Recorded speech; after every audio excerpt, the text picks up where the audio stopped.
ஐயா சுவாமிஜி வந்து பரபிரம்மம் பத்தி என்ன சொல்லியிருக்காரு? அது வந்து எத்தகையது? அது ஏன் பல உயிர்கள் எடுத்து பல பரிமாணங்கள்ல அ தெரிஞ்சுக்கிட்டு இருக்கு? சுவாமி தன்னுடைய ஃபாதரை பற்றி சொல்லும் போதெல்லாம் my father lone exist nobody else nothing else தான் சொல்லுவார். தன்னை பற்றி சொல்லும்போது do you think this beggar is from here to here, இந்த பிச்சைக்காரன் இந்த உச்சத்திலையிலேருந்து உள்ளங்களை வரைக்கும் இருக்க வந்து அந்த பிச்சைக்காரன் நினச்சிட்டு இருக்கியா? நோ, இந்த பிச்சைக்காரன் இந்த சரீரம் கிடையாது. இந்த பிச்சைக்காரன் எல்லா இடத்துலையும் வியாபிச்சிருக்கான். He is all pervading. இப்படி பரபிரம்மத்தை வந்து வர்ணிச்சது வந்து சாமி வர்ணிச்ச மாதிரி யாருமே வர்ணிச்சிருக்க முடியாது. வார்த்தைகள் அவ்வளோ சுலபம், அவ்வளோ எளிமையாக வர்ணிச்சது சாமி வர்ணிச்சிருக்க மாதிரி யாரும் வர்ணிச்சிருக்க முடியாது. My father is everywhere. இந்த சன், இந்த மூன், இந்த ஸ்கை, இந்த almost all the objects you can see my father as a whole. எவ்வளவு டைனி ஒரு ஆட்டமிலையும் என் ஃபாதர் இருக்கார், பிரம்மாண்டத்திலையும் என்னுடைய ஃபாதர் இருக்கார். என் ஃபாதர் இல்லாமல் இந்த பிரபஞ்சமே கிடையாது, இந்த காஸ்மோஸே கிடையாதும்பார். பிரம்மத்தை பற்றி அவர் பேசும்போதெல்லாம் பார்த்தீங்கன்னா அவர் வந்து பிரம்மமாவே ஆயிடுவார். அவர் வந்து அப்படியே ஒரு உணர்ச்சி வேகத்தில் அவர் சொல்லுவார். ஐயோ, என்னென்னமோ சொல்லுவார். To think the beggar is dirty. The beggar use to call himself as a dirty beggar. இந்த பிச்சைக்காரன் தனத்தானே சொல்லிக்கிறதே ஒரு ஆளுக்கடைஞ்ச ஒரு பிச்சைக்காரன் சொல்லுவார். ஆனால் இந்த பிச்சைக்காரன் பிச்சை எடுக்கக்கூடிய பொருள் அந்த லோகத்திலையும் கிடையாது, இந்த லோகத்திலையும் கிடையாது அப்படிம்பார். இந்த பிச்சைக்காரன் தன்னை வந்து பாவின்னு சொல்லுவார். இந்த பிச்சைக்காரன் மாதிரி ஒரு புனிதமான ஒரு வஸ்து இந்த லோகத்திலையும் கிடையாது, அந்த லோகத்திலையும் கிடையாது. இந்த பிச்சைக்காரன் தன்னை பிச்சைக்காரன் சொல்கிறதுனால இந்த பிச்சைக்காரன் பிச்சை எடுக்க வேண்டிய பொருள் வந்து ஒன்றுமே கிடையாது. அது இந்த லோகத்திலையும் கிடையாது, அந்த லோகத்திலையும் கிடையாது. இந்த பிச்சைக்காரன் வந்து totally one with is father. அந்த பிரம்மத்தோடு ஒன்றா கலந்தவன் இந்த பிச்சைக்காரன்.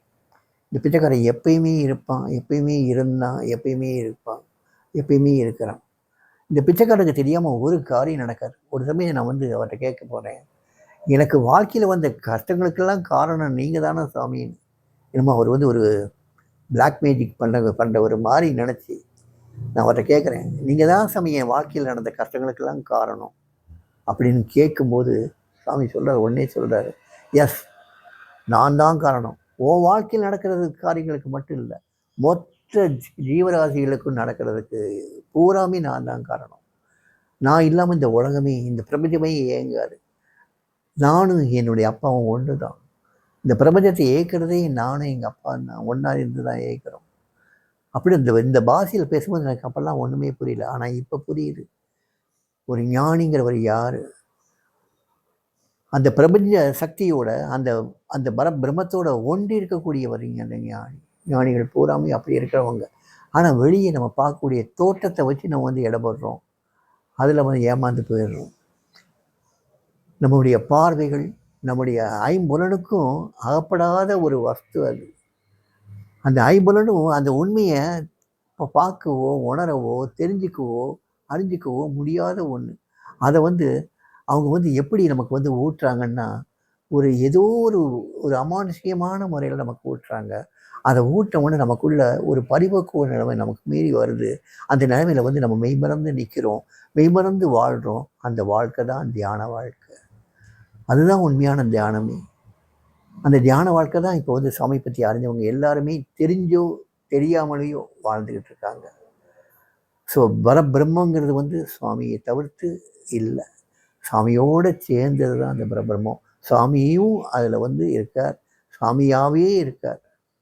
அந்த பரபிரம்மம் இப்பயும் இருக்குது. அதுக்கு வந்து என்றைக்குமே வந்து பிறப்பு இறப்பு எதுவுமே இல்லாத ஒன்று, எப்பயும் இருக்கக்கூடிய வஸ்து, எதுவுமே அகப்படாத வஸ்து, எதையுமே அது அட்டாச்சாக இல்லாத வஸ்து. அந்த வஸ்துவை பற்றி சாமி நிறைய சொல்லியிருக்காரு. அவருடைய மிஷனே, அவருடைய பணியே வந்து என்னென்னா, அந்த பரபிரம்மத்தை வந்து சகல பேரும் தனக்குள்ளே உணரணுங்கிறது தான் அவருடைய பணியே.